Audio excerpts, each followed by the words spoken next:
Welcome back, everyone. We are here, episode 6. We are getting up there. Hopefully, we get to the 10 mark.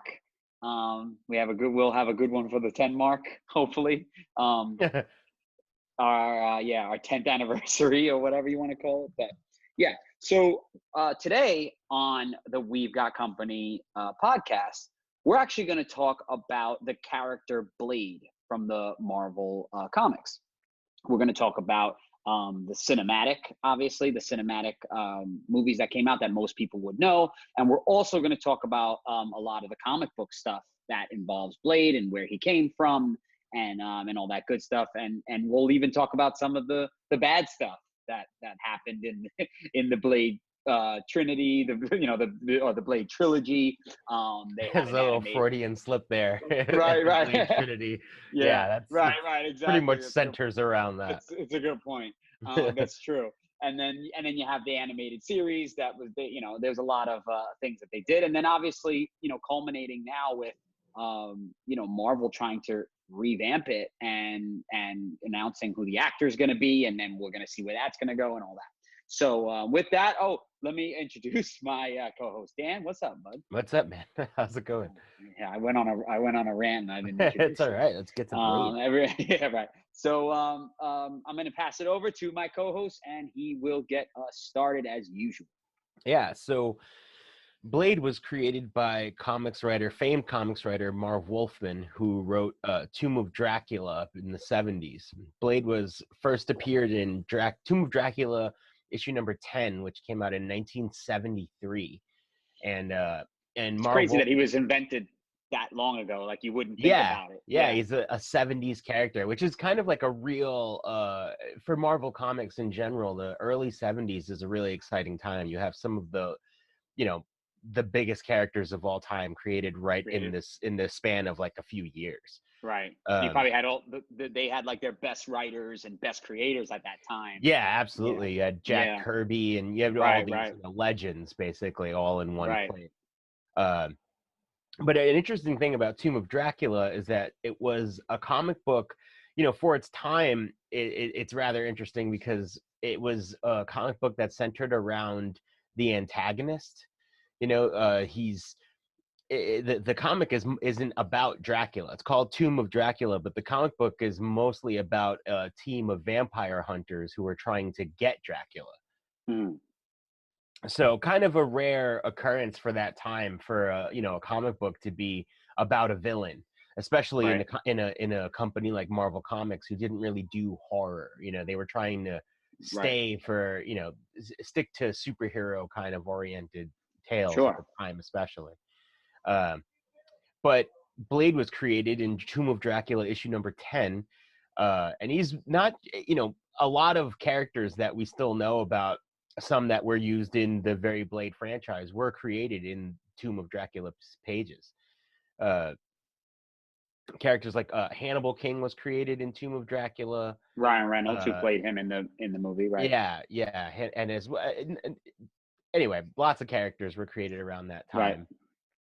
Right. So to skip forward a little bit, to go back into the 70s for a second, an interesting thing about Blade's creation is that he was designed to be a composite of different Black actors.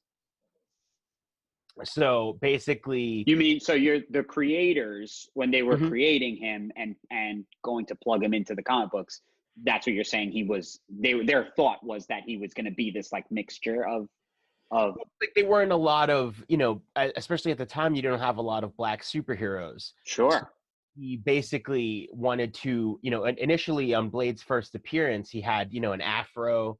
He had a real kind of 70s-esque appearance, and he was modeled after like a composite of certain actors, but mostly after Jim Brown, who viewers might know. Yeah, makes sense, right? Many films, very famous blaxploitation actor, as well as a former NFL football star. So. Right, he was like a superhero for them. I say them, but like for that culture, that Yeah, so he was amazing. So I think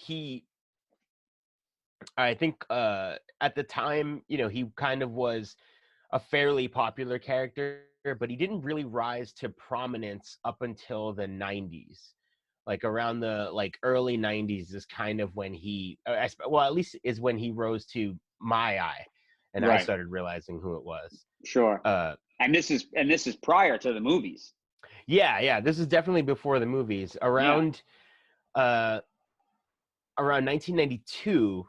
Yeah, 1982. So Ghost Rider isn't a huge character right now, but in the early 90s, and I think like in general, people don't realize how big comic books were in the early 90s. Yes. Comic books as a whole in the early 90s were huge, like huge, gigantic selling items. The death of Superman was on the news.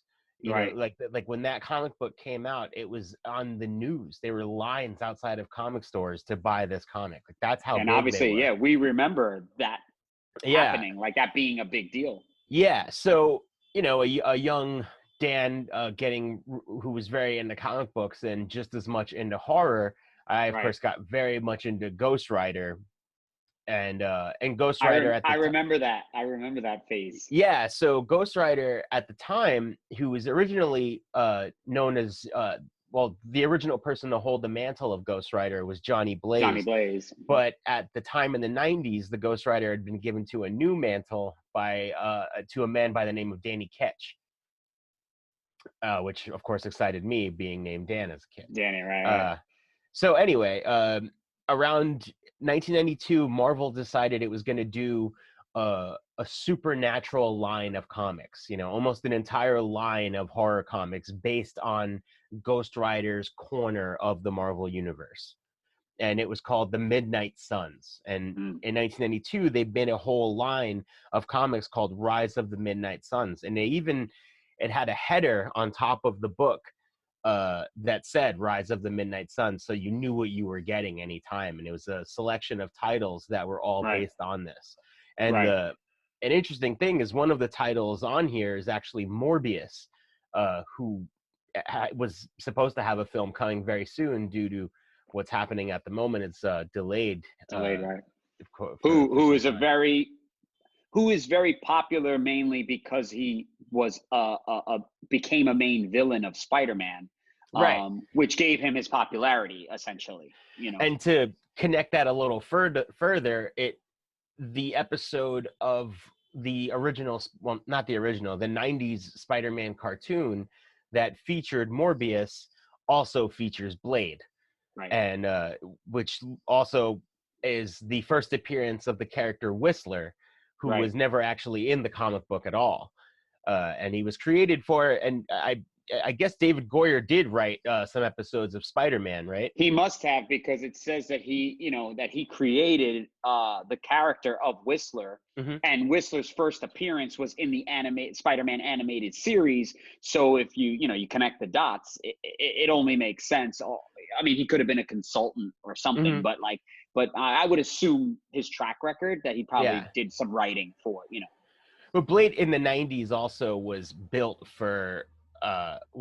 to, like, he Yeah, wore all black, wore sunglasses, had ninja swords yeah, he was and cool, like guns. He was the coolest character. And I coolest mean, thing ever. again, Yeah, in the early 90s, every character was basically like a decked out in black, gritty right. character with guns. It was essentially like comics in the 90s were it's a strange time. Yeah, But some of the other titles in the Midnight Suns line was Spirits of Vengeance, uh, Ghost Rider, of course, Darkhold, which is an underrated book of the early 90s. Check that out if you're ever able. And another comic called Night Stalkers. And Night Stalkers featured Blade, but the not afroed kind of old 70s Blade, but a more modernized Blade that we all know sure, today. sure. Uh, and the character himself was strong enough to where he kind of overshadowed the other Night Stalkers characters. The other Night Stalkers characters was a man named Drake, who was supposed to be Dracula's son, and Hannibal King, who is an ex-vampire. It's like a vampire Right. turned human essentially. And Right. in the And is comic like book, made like a vow to like hunt them all down or whatever right, and in the comic because book of that. at that time, he still was a vampire. And then I think after Blade Trinity was released, they kind of made him similar to what he was in that film, where he's like a former vampire turned human. Oh, so But in the comic, that actually didn't change in the comic until they changed it in the movie, and then they changed it in the comic. yeah, in the comic That's book, interesting. yeah, in the early comic, he actually looks more like a Castlevania kind of character. He's got like a real young vampire with a frilly shirt and a cape kind of look. The whole deal. Yeah, that Uh, definitely wouldn't have held up. yeah. So the strength of Blade's character was evident then because of the fact that he got his own series based off that Night Stalker's title. Now, the Midnight Suns line never really took off. It was always kind of less of a seller because horror has always been a hard sell in comic books. But Well, Blade as and a because character, you're selling to kids, so yeah, exactly. it's And it's difficult. Yeah. always, yeah, exactly. It's always going to be kind of a hard sell. Right. But Blade as a character was strong enough to warrant his own series, which he was given. But even that didn't really get to survive as long as it maybe could have, because a little later in the 90s, the comics boom kind of deflated. And Right. you had basically Marvel filing for bankruptcy, and the comics industry completely went Sure. under a horrific collapse in the late 90s. It's a real night and day story between what happened in the early 90s versus the late 90s. Maybe an episode for the future we can Yeah. tackle. I mean, definitely. I mean, because Yeah. when you talk about where they came from, and then that point in time that you're talking about Mm-hmm. to where they are now, I Yeah. mean, it's like a roller coaster ride. Yeah. So in the like a little later in the 90s, after when Blade didn't really have a comic book, there was a movie penned by David Goyer for this character. And in 98, Blade 1 was released, the original Blade. Now, I remember trailers for Blade, and the trailers for Blade were very exciting to us as kids, because well, I Blade, mean, it had every aspect of everything that we were into at that yeah, time. it, We also knew who Wesley Snipes was, mm-hmm. so we're obviously huge fans of him at the time. We're huge fans of anything martial arts, Yep. anything guns, anything Yep. action, and then you're throwing Vampire Hunter in there. Yeah, it like, basically was just like it was action, horror, kind of superhero. It had everything that I think are the young version of ourselves was looking for at the time. It had literally everything we the could have young possibly wanted. version. We're still we still love that and would look for that. Yeah, no, that's true. Literally I would look for that any day. I would literally watch that anytime. Right? Exactly. Yeah. So that came out, and even at the time I remember thinking, Blade was never very popular, so it was an interesting film to have released. There wasn't a lot going on at the time for comic films. There wasn't it was really slim pickings for comic book movies at the time. There wasn't anything coming out. It was released alongside pretty standard action films. And I don't know if the reviews. I mean, I would even say that, like, because we, in our last episode or 2 episodes ago, we were talking about the DC universe and Superman being like that first blockbuster. Yeah. I think that's Marvel's first big blockbuster. What other one did they have in a cinematic way? What other one did they have before Blade that was that popular? Yeah, they had nothing. They had never, no one. Spider-Man 1 didn't come out with Tobey Maguire yet. No, not at all. None of the X-Men had come. No, none of the X-Men had come out yet. Mm-mm. So, I mean, that's pretty interesting. And I think a lot of that has to do with the technology not being there yet. And Blade, for all intents and purposes, is a very grounded character. People have been making vampire movies for years. Sure. So you can easily make it. Yeah, that's true. Yeah. So I think at the time it just had an ingredient, a list of ingredients that was really appealing, and it received mixed reviews on release, but it didn't matter to people who loved the movie. It has a cult following now. and Yeah. it created a trilogy for a reason. It was, Sure. clearly a game changer for comic book films and a game Without changer a for doubt. action films as well. Without a doubt. And I can't mention Blade 1 without mentioning the techno-driven soundtrack Right. and for Blade 1, as well as the, at the time, for American cinema, I would say game-changing fight choreography. Well, and yeah, and you have a guy like Wesley Snipes who had already been doing major action films, and who, by the way, I read this, and he was like the first one to also bring like the art of capoeira, which is a Mm-hmm. Brazilian martial art, to the big screen. Did you know that? No, I didn't. Yeah, he was like the first one to ever do it like in a movie on the screen, and he did it in Passenger 57. Wow, I did not know that Yeah, at all. yeah. So I don't know how much he trained in that art, but he must have trained a little bit. But I read that somewhere, and I was like, it was just interesting because he's like this iconic kind of like martial arts actor who like went beyond that. Yeah. Like if you look at Steven Seagal, right? Steven Seagal is an iconic character, an iconic person, but Mhm. he never really went beyond it. He always did No. his niche, like his niche movies, stayed in that niche. Yeah. Is Wesley still Snipes currently in that niche. in that niche, right? He's never Yeah. left the niche, right? But when you talk about Wesley Snipes, he went beyond that. Yeah. You know, Yeah, he did. he did films. I mean, he was doing New Jack City. He was doing White Man Can't Jump, which is about basketball. Like he's an action star who He was did a all these, serious actor, I and he think. was And just then yeah, and I think Blade was kind of the first movie where he really was able to cut loose. Because I feel like in movies prior, like Passenger 57, you saw that he was, a skilled kind of looking fighter, and he had a very believableness to him that I think a lot sure. of action stars at the time didn't. A lot of action stars at the Well, there was a time lot kind of of, there was a lot of stuntmen too yeah, a lot of at that yeah. stuntmen and a lot of guys were more dancers than fighters, and Right, with Wesley right, Snipes, you kind of felt like this guy can really kick your ass. sure. So the fight choreography in Blade, I think at the time was a real was a kick in the ass for American films. There's scenes in that movie that are you watch today and you're like, man, that's awesome. Yeah, because those are still a great. lot of I remember watching it with you and like just being like oh like just everything was like Yeah, very brutal, right? yeah, And really, ahead of its time in a lot of yeah, ahead of ways, its time. And then it's a it's a cult classic, and it's interesting because the movie was almost going to be a cult classic from the beginning. Right. From the cast to the idea. Just a couple of notes about the cast here. Stephen Dorff, who many of our viewers will probably know who we're talking about. If Right. not, go see The Gate. Yeah.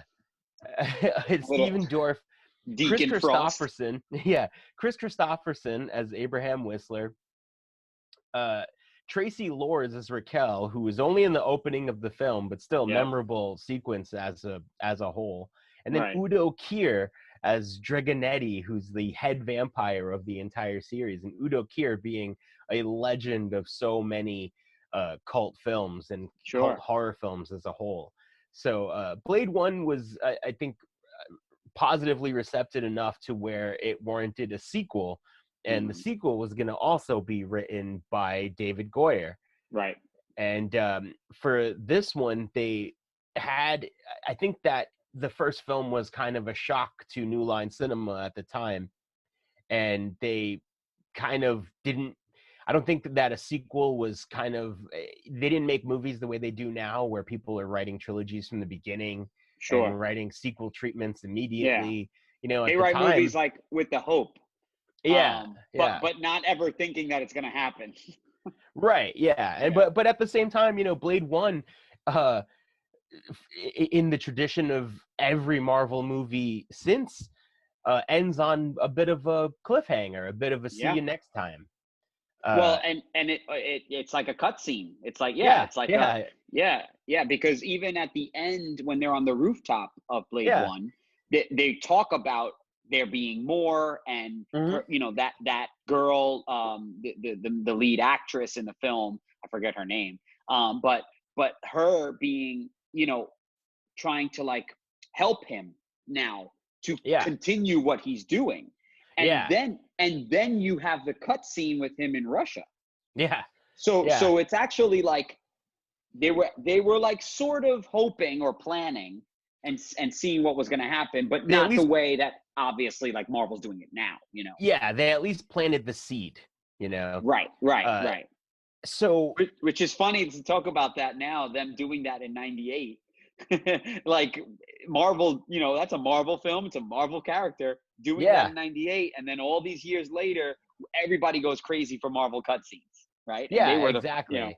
yeah, So for Blade 2, they obviously had a larger budget this time and we're going to go bigger. And way they bigger. the original plans for the film were actually going to introduce Hannibal King and Frank Drake from the series, from the Night Stalker series, and they were going to Oh, I didn't have, know that. yeah, and it was originally going to have a time travel storyline where Blade goes into the future, in a world that's basically run by vampires, which is interesting because there are movies that have done that since. But Right. that could have been Blade 2. Yeah. Daybreakers could have been Da- just Blade yeah, 2. yeah, that's Ethan Uh, Hawke, right? Yeah, yeah, yeah.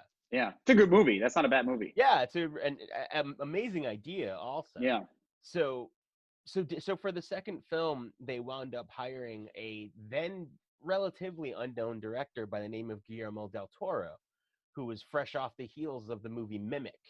right. Did you ever see that? I did. Yeah, So Mimic is about a species of bug that has essentially evolved to where it's about the size of a person, can look like a person, can right. camouflage into a person, and eats people in the New York City subways. So That you just you just not the put that most one. believable plot, not the most fleshed out Uh, film, right. but another movie with like a bit of a cult following to it. Yes. It's Yes. got some interesting sequences in there, and then visually it's very interesting, which is I think has always been Well, that's uh Del Toro's kind of thing. Guillermo del Toro's strength is even at the very beginning you can see the seeds of this like visually incredible director who Right. Right. would Right. then go on to win Best Picture Oscars and things like Right. that. Right. Right. It's almost a mark of personal pride for me that I feel like in a way we discovered Guillermo del Toro just Right. because of the fact that I saw Mimic and I was into Mimic and I loved Blade 2, and then Blade 2 I was kind of obsessed with. I think you were also, like, we were kind Of of course. really really into. I want to say, yeah, Anyway, I want to say something too, because Blade 2, it was like, talk about Blade 1 being a perfect storm. mhm, Blade 2 was more of, it was the perfect storm of absolutely. every single little aspect of any action fan, any action movie fan, any comic book fan, any horror fan, like everything. It had comedy that was like perfectly placed. Um, in that movie, and then you have Trinity that had comedy that was terribly placed. Yeah, we'll But get like, into that. yeah, exactly. But like, it was just a perfect storm film. So now, obviously it looks like we're going to get into that film, which Yeah, well, I mean, you have to think that a lot of Blade 2's visual style is all thanks to your Guillermo del Toro and David Goyer and the then president of New Line Cinema, Michael DeLuca. Basically saw Mimic and Kronos and his work prior to, and thought they had to get him for Blade 2. And when he sure. signed on, he didn't change the script very much, but he did alter a couple of things here and there. So, which is why he gets a writing credit for Blade 2 as well. Oh, I didn't know Uh, that. yeah. So, That doesn't surprise me though, given who he is and his creativity and all that. Like, yeah, and I think that the movie really showcased things that are. I think looking back on it now, the movie was incredibly forward thinking and really kind of did things that modern action movies just do regularly now. But at the Right. time, were very new. Like Blade 2 is heavily influenced by, things like anime, and, the look of characters and the way they Yes. moved was very influenced by anime films, which is something Right. that no one was doing at the time. Right. No one was taking these, these visual sequences and really composing them visually to where they looked like a panel of a comic. And now it's something Right. that Right. Guillermo was really incredible at doing. Yeah, I His remember there's one scene that I remember. I even remember watching it when we were younger, Mhm. and it like it kind of like making me feel like, whoa, like this is like ahead of its time. Yeah. And it's the scene when the blood pack, Nisa and the other guy, Mhm. come into his base, into his like lair or whatever you want to call it, and they're swinging from the rafters, Yeah. the way that they're Yes. flipping. That scene, I just remember it so vividly, thinking to myself, like, that looks like a cartoon, Yeah. but it's in a movie and it doesn't look fake. It looks like these people are really doing that. Well, and also I think, like, when that, the vampires in the film are what they are, it allows you to suspend a little more disbelief for what they're able to do. A hundred It takes, percent. Yeah. I think it takes the notion of a vampire being super strong and takes it into places that people hadn't done, and I Right. think that Right. people started to do it more in the future, with things like Twilight and all Yeah. kinds of, vampire fiction that's happened since. But prior to, there was no vampires that were being truly badass. Right. Underworld owes its entire existence to Blade, essentially. That's a good point. Wow, that's a good point. Yeah, because Underworld was later on for sure. Yeah, yeah. And, Yeah. and an Yeah. Yeah. Yeah. interesting thing watching Blade 2 also is that Guillermo del Toro had involvement in every little detail of the movie. So visually, there's all these little things that he did, in, like, from even the goggles that some vampires use to their Right. equipment. There's so much painstaking time put into that detail that it really makes the film a rewarding watch on the second listen. And I think on the second watch, and I think that it also says something about Guillermo del Toro's strength as a visual filmmaker. Yeah. Uh, Yeah, definitely. Even on the 50th watch. yeah, yeah, and another thing I want to get into about Blade 2, if we could stay here for a second, is the We vampire can. design. This is our show. We can do whatever we want. All right, sweet. So Yeah. the Reaper design of the vampires Love them. was, it's so it's there. The vampire's design has never been changed in 100 years. Right. No one touched vampires. Vampires essentially either it's on one set of teeth or another set of teeth, and that's about Right. it.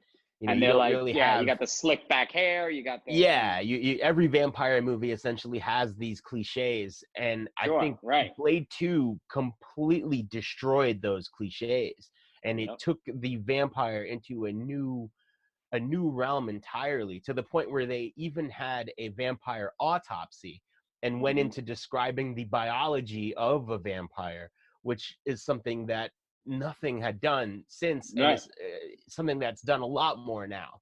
Right. But at the time, that was completely new and really Yeah. interesting Yeah, it as a was. whole to see. It's like, what makes them tick? Why are they like this? What are they? Yeah, yeah. And Yeah. the first shot of the Reaper's mandibles opening Yeah. uh is on it's till this day. It's such an incredible shot. If you watch Mhm. it, the visual effects on it hold up, and it's been Yeah. over a decade since that Yeah. film was released. But the visual effects of that jaw More than opening that. up, It's almost 20 years. yeah, I mean, that's It's amazing. almost But 20 years. that's wild to think about. You're right. Yeah. um but that visual is so incredible. Yeah. It still holds up. You can't, there's no seams in that digital Right. effect, and I That's think it's and that's another because thing. Yeah, I'm sorry. no, sorry, I think it's because they knew that moment of this new kind of vampire, they wanted it to be that good and that, strong, Right. and it really is.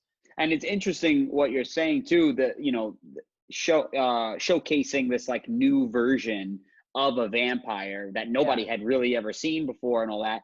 And it's funny because even in the movie, that's what it is. yeah, So it's not like they're just showing this new vampire to show a new vampire. Actually, in the movie, it is a new strain of a vampire. It's the plot of the film. It's the plot of the film Yeah. because what was his name? Damascus, Damaskinos. Damaskinos. He was trying to create a daywalker, essentially, Yeah. right? And to combat Blade, because everybody's afraid of Blade because he's going to wipe them all out. So he creates this. He uses his son, who is the main Reaper, right? And creates this new vampire. Yep. You know, basically that's what happens. And it's just interesting because we had never seen that before, and it's actually the plot of the film.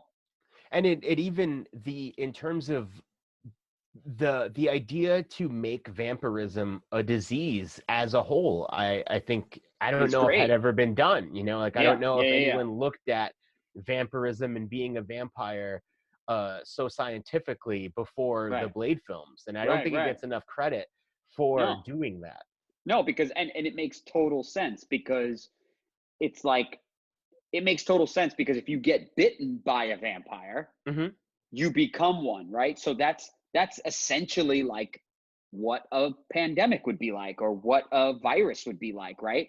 You get bit by something, you come into contact with something, and then you contract this virus, which totally makes sense. Like, what, it's funny that that's never been done before until really here, and the head or talked about that way. The head Reaper Nomak, played by Luke Goss, in a really great performance. He's also in Blade Guillermo del Toro's obviously a fan of his. He used him again in Hellboy 2. And Hellboy, but really great performance, and it played a very sympathetic villain in Nomak. Created a really kind of a villain with a lot of depth, and it took the kind of vampire story and the lore of Blade and really took it to the next step. And I think took vampire films to another level at the time. Yeah, he's almost like he's an anti-hero a little bit. Yeah, absolutely. I mean, go watch it. Really, like it's a really cool my God. movie. If you have not seen, okay, so if you haven't seen the Blade Trinity, I keep saying that. if you haven't seen the Blade trilogy, you should see it. But the third one you should watch just for the sake of watching it. Yeah. But definitely watch 1 and 2. I mean, don't just watch Blade 2. Watch Blade 1 and 2. But it's a great 1-2 punch. It's an interesting character, and a really not enough said about what that movie does with the vampire genre and how many times it twists it on its head, and is a really strong showing for an early film by Guillermo del Toro. I mean, and if you look at Blade 2, and now you've got Ron Perlman in it, who obviously becomes a Del Toro guy, because he puts him in Hellboy and makes another like Murderer's Row of cult film cast members. Also, you have Norman Reedus in one of his earliest roles. And really iconic scenes. Scud. Playing the character Scud in some really iconic scenes. He really kind of steals the show a few moments. He does. Film. He has some very good parts in that film. Yeah, definitely. And he's a good actor, obviously. Yeah. But you have Ron Perlman in it. You have the Blood Pack, who I had mentioned earlier, which was such a cool. There's so many cool elements to that film, right? And one of the cool elements was what we were talking about with Nomak being this anti-hero. Then another cool element was you have the Blood Pack, who ends up basically working with Blade. Yeah. But it's said in the film that they were training to kill Blade. Right. So the whole reason that the Blood Pack exists was to kill Blade. Yeah. And now they're working with Blade because this new vampire's out there, which is worse than anything else, which is actually killing vampires. They feed on vampires. They don't, they're not feeding on humans. Right. They feed on. They feed on both. They feed on anything. Right. That's true. But the problem is that the way that they spread, they can turn vampires and humans into Reapers. So now there's a big problem. Right? Yeah. It basically almost zombifies the vampire strain. and right, it takes a little bit from zombies and goes, well, what if like, vampires are doing this? And right, what if right. these vampires are way more intense, which they Yeah, are. and now it's like coming to me. It's like interesting because it's like what would humans do to combat something like this? But then they flipped it on its head Hmm. and they thought, no, what would vampires do? Because they don't want extinction either. Yeah, exactly. They Yeah. would So have they have their own self-interests at heart to protect right, also.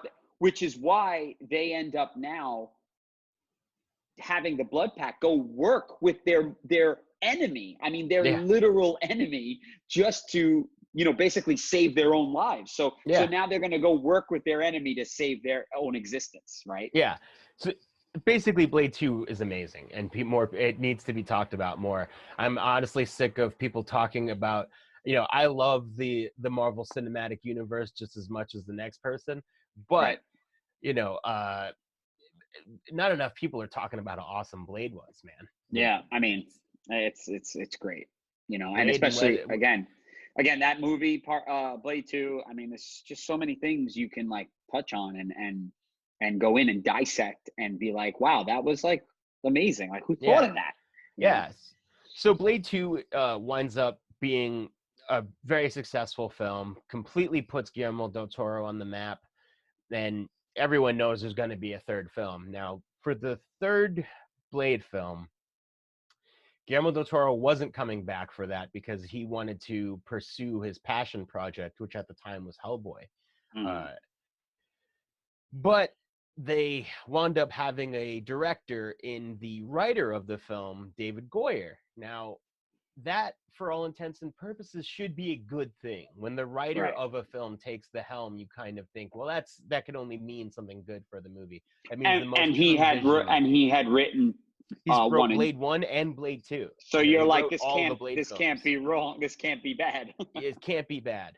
Right. However, I remember very early on, uh, you know, reading Wizard magazine and Oh my reading an God. interview. Wizard magazine, So dude. Wizard magazine was a comics. Yeah, you got to talk about it. Yeah, Wizard magazine was a comics guide as well as a price guide for back issues of comic books. You can It see was how like much old comics were worth, as right. well as it was a basic newspaper of comic books. Yeah, I equate it to like an Entertainment Weekly, Mm-hmm. but for comic books And monthly.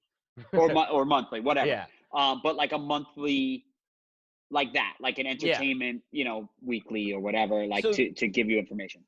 so the cool thing was that Wizard would get these interviews, and because the actors were talking, the actors and filmmakers would be talking with, you know, I guess comics publication, the questions would be a little bit different. So you'd get kind of different answers from some of the actors. Now, an example of that would be when Gary Oldman was interviewed about being in The Dark Knight at the time. Mm. He had specifically talked about Heath Ledger, who wasn't really doing interviews at the time, and he said that Heath Ledger was doing things in filming that were gonna change the game and really Right. like blow people's minds. And this is Gary Oldman, who I think is probably the best actor in the world, saying that about Heath Ledger. So at the time, and this is maybe about a year before the movie had come out. So Right. Who, that by had, the way, we could do a callback and just kind of call it back. mhm. He actually played Dracula. Yeah, exactly. Gary Oldman, who played Dracula. It's all connected. Uh, so anyway, Wizard had interviewed David Goyer, and made he made sure to mention that he wanted to inject a dose of humor into the third film, and that he said that something he's felt that the first two films were lacking is a sense of humor. Now, if you watch the first two films, that's essentially not true. The film Yeah, has there is humor. Yeah, yeah, it doesn't take itself too seriously, especially the sure. second one never takes itself too seriously, and it Right. has like moments of levity for sure. But And done well and in the done right well. times. And Yeah. usually, I think when you're talking about an intense action or oriented franchise, and you start talking about injecting a dose of humor, it's usually not something you want to hear from a Right. director or writer. Right. You don't want to hear like, oh, well, these like really intense amazingly choreographed action films that you guys love, then this next one's going to be hilarious. Right. It's not really something that Right. it's not something that I think you're looking for. And I Well, think it's almost, it's something that should be, it's something that should be done, but it should be done almost like in the moment. yeah, Feel like it shouldn't be the road or the task that you're looking for, right? yeah, It should just organically happen, especially in an action film, because if you start thinking, how do I make this funny, you're always going to make it bad, you're always going to make it campy, right? absolutely. It should just happen. There's no way that they approached Blade 1 and Blade 2 as, how do we make this funny? What they did was they wrote a serious film and then found within those parts of the serious film where they can be funny. Yeah. Which I think is the smarter way to go about it. The smart way to, there's no good way to be like, let's make this funny. You Yeah. know, it's just, Yeah. So, yeah, so Blade Trinity is going to be directed by David Goyer, and they have a great cast. They had Ryan Reynolds, Wesley Snipes obviously returning. They have Ryan Reynolds, who's Jessica an Biel. early movie for him, Yeah. and Jessica Biel playing Whistler's daughter. Mhm. So Blade Trinity comes out, and I don't want to shit too much on Blade Trinity, only because I think it's more, if so, to start, it didn't, the production did not go well for Blade Trinity. There's a storied production for that film, and I think Yep. if it's worth doing a little digging for yourself if you really want to know about the production woes of Blade Trinity. But to sum Sure. it up, a lot of it has to do with Wesley Snipes not wanting to do the movie the way it was going to be done. There's apparently there were a lot of script negotiations and things that were disagreed upon. Apparently, Wesley Snipes refused to be addressed as anything other than Blade on set, and that's been terrible. verified many times. Yeah. So it didn't really go well for Blade Trinity. I think it was doomed from the start, and they and if you go look at like some of Patton Oswalt, who's in the movie, obviously, who's a very amazing comedian. Yeah, we'll link to Patton Oswalt and Ryan Reynolds and some of the stuff talking that a bit like, about Blade Trinity, because it's worth watching on its own. Yeah, it's really no point in us going over it. Yeah, it's been gone over plenty of times by people who are much more equipped to talk about it than we are. Well, also it's quoted on the internet, so you can go look it up and see exactly the things that they were saying. So the production did not go well, basically. Which a lot of it has to do with Snipes and a lot of it was his ego, and he kind of effectively killed the character, because they had a series that was going to be coming after Blade Trinity that was going to be on Spike Television. So Blade Trinity comes out, and I think it's fair to say that Wesley Snipes had a lot to do with the problems in the production of the film itself. However, I think that the movie's just not good. The script isn't good. It's not a good It's film. not Wesley Snipes' fault, even though it is his fault, but it's not completely his fault. Just overall, the movie's was not good. And they also do the thing that I think the Blade series didn't necessarily need at the time, which was to bring a Dracula kind of character into the fold. And then the Dracula they used was a very kind of modern Dracula. They took a little bit of the vampire aesthetic in Blade 2 and tried to kind of shoehorn it in there, and it just didn't really move. I think that it failed to match the pace of Guillermo del Toro's work in Blade 2. I think that Blade 2 set the film on a pace to move forward, and Blade Trinity kind of moves backward. Yeah, they like slowed down. Yeah, I would say it slows down and moves backward. And if you watch the film now, it's kind of amazing. You barely see Wesley Snipes in it at all. Well, and I wanted to actually, that's 100% true. And it brings me to something that I wanted to say. If you watch the film now, like looking back, even though people like you and I noticed it when it was first happening, there are so many scenes where you see his stunt double. And it's clearly not him. Yeah. and it's clearly not edited right. Yep. It's And either a it's stunt double or a stand-in, and or a they well, don't right. even care. And they dub, they dub him, like his voice or his like audio in Or there, and someone's. or someone's, right. Yeah. There is a scene, actually, now that I think about it, there's a scene that he says something and it's clearly not his voice, Mm-hmm. right? And I have to go back and watch it, but I know that exists. And I remember watching it when it first came out, and I remember in the theater watching it and being upset while watching it, and Yeah. Yeah. recognizing all these little things that I was just not happy. And one of those things that I noticed was that A, he wasn't in the movie a lot. B, you had the terrible stand-in scenes that were edited poorly. And Yeah. then another thing that really bothered me about the film, and I remember even talking to you about it way back when, there was too much daylight in this Yeah. movie. Yeah. It was like way too bright. And Mm-hmm. I remember that bothering me so much. Like, we're talking about vampires here. I Mm-hmm. don't care if they're daywalkers. Listen, um, Blade 1 and Blade 2, they involve a daywalker who is the star of the movie. And guess what? They're both dark movies. Yeah. Like, Yeah. and they worked. You didn't have to Yeah. make it They, all they daytime. they kind of, for a movie about vampires, and when your protagonist is a vampire and the villain is a vampire, Blade Trinity essentially is. You would not think there's any vampirism in it from afar. No. You would think it's just they really kind of distill it to a cookie cutter action film, and not Yeah, even a yeah, good one. It yeah. doesn't do anything to set the No. it does nothing to approach the bar set by the earlier films. Yeah. And And everything was like campy, and it was very yeah, campy. and honestly, Very, it's I like mean, it's fair to say that it's partially because I feel like David Goyer goes on record a lot talking about Wesley Snipes ruining the film, but I think that David Goyer didn't really he didn't write help. in a fantastic film either in No, he Blade. didn't help them out. I mean, listen, he wrote a scene where Dracula walks into like this emo store and it's like so dumb and Oh, it's campy. so bad.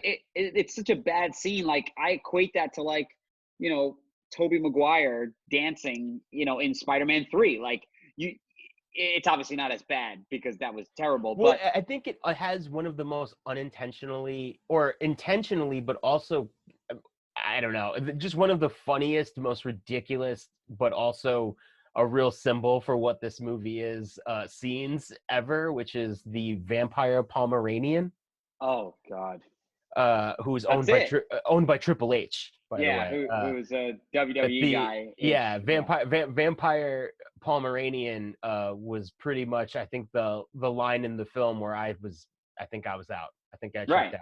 Oh, Yeah. that was it? That was the line? I think I was able to hold on for a long time, and then You held when on for a long time because that doesn't happen till later on. yeah, that's almost at the end of the movie, so I held on for Right. quite some But time. I will say, Ryan Reynolds, the way that he delivers that line when he's in chains, and he Mhm. goes, "You made a vampire Pomeranian?" Like, Yeah, it's actually funny the way he yeah, delivers it. Jesus Christ! What the fuck? Good dog. What the fuck? His name's Pac-Man. We've been porting the vampire gene into other species. Experimenting. You made a goddamn vampire Pomeranian? yeah. Because It just I think is a symbol of what it just wasn't that franchise. I think it was a no, great symbol. It was a great scene. I loved it, but I think it also was kind of the death knell for the Blade franchise in a way. 100%. It wasn't, well, like you said, that's a great way to put it. It wasn't the franchise. That's not what we were all accustomed to Yeah, it wasn't the with movie the that previous films. Yeah, yeah, yeah. I don't think it was the film anyone wanted to see. Thank No, you for giving us that, but that no. isn't what we Yeah, right, were paying exactly. for at the time. No. So that leads into the ill-fated Blade series on Spike Television, which is, man, that poor show didn't have a chance, really. I mean, No. It's it takes place after. It's so, for starters, the show takes place after Blade Trinity. It takes place it's meant to be a continued story from right. Blade Trinity. Right. So the series kind of begins with this like, hey, remember Blade Trinity, everybody? Right. And it's just Yeah. kind of like, well, no one likes that film. No, it's a So terrible way to. It's like shit on shit. yeah, and then so they had to make a whole series Right. based on the aftermath of this terrible film. Right. And right. I think And they couldn't ignore it because it existed. Yeah, so Blade Trinity happens, and then you get this 1-2 punch of Blade Trinity and then the Blade series, and then Wesley Snipes goes to jail. So that effectively kills the Blade character in the entertainment industry. Right, it just completely disappeared after that, and then within that time, you have things that have used references, or not references, or I would say that you have things that are Blade adjacent. Right. So Wait, you have really quick, was because I don't know this, I'm asking you, was Wesley Snipes supposed to be in the series? I don't think so. I don't think he was ever going to be in the series. I think it was always going to be another actor. Sticky Fingers? I don't know if it was supposed to be Sticky Fingers, but because it was definitely Sticky Fingers. Yeah, like, Sticky Fingers of Onyx, fame. Yeah. My favorite rap group of all time. Yeah, I mean. So Sticky Fingers is the star of Blade. It's just not. I don't even want to. It's not make even a fun sentence of it that you can't even say. You can't even say the sentence. It's just so it never had a chance. Basically, No, it was definitely not doomed from the beginning. So Blade disappears, and in its time, you have things like Underworld and all these other franchises and series that all kind of do the same thing Blade did years back. Sure.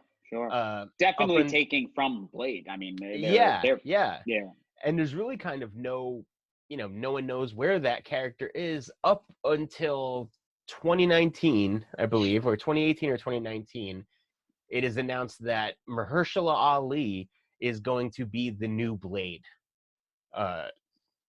Awesome. Great. It sounds awesome. But beyond even him, I mean, he's a great actor, right? Mm-hmm. But beyond even the announcement of the actor playing Blade, to me, the bigger part is the announcement that Marvel, which now moving into the future at this point, in our eyes, they could do no wrong.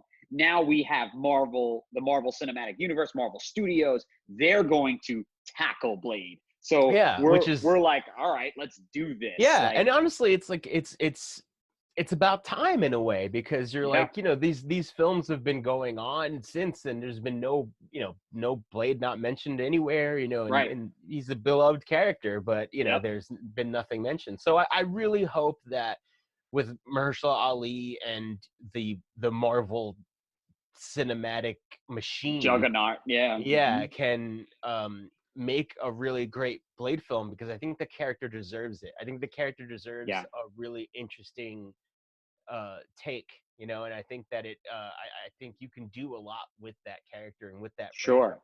I agree with that. And also I find it interesting because obviously there's been so much talk about the Morbius film and the Venom film, and them kind of like crossing, sort of like having this deal with Sony and Marvel that they're going to maybe cross things over. Because now if you have this Morbius film, and let's say it's a decent film, let's just say, and you have Marvel bringing the Marvel Studios bringing in Blade, you could now, if you're going to cross that over, I mean, this is the perfect opportunity because Morbius and Blade, I mean, that's what I assume. I assume that Blade will probably, if done in a kind of logically flowing way, I would imagine Blade will have something to do with the aftermath of Morbius.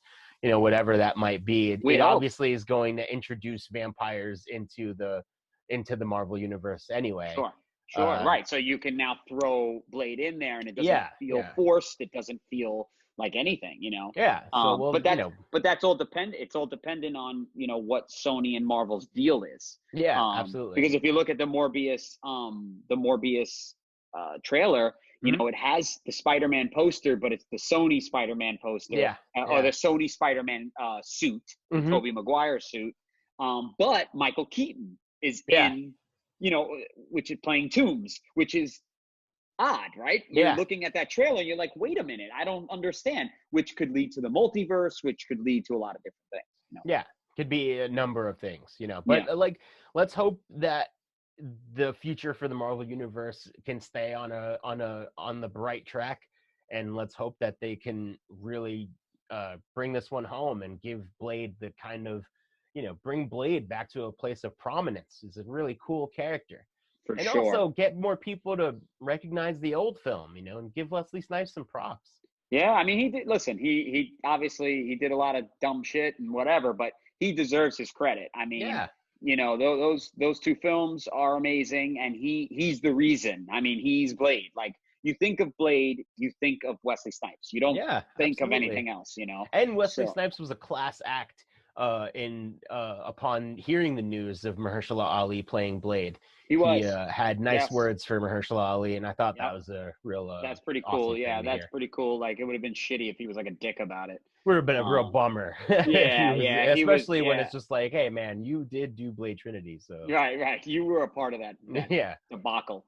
yeah, exactly. All right. Yeah. I mean, look, to kind of wrap this all up, the reason why we wanted to do this episode was because we're huge fans of the Blade character. Obviously, huge fans of the movie. The movies 1 and 2.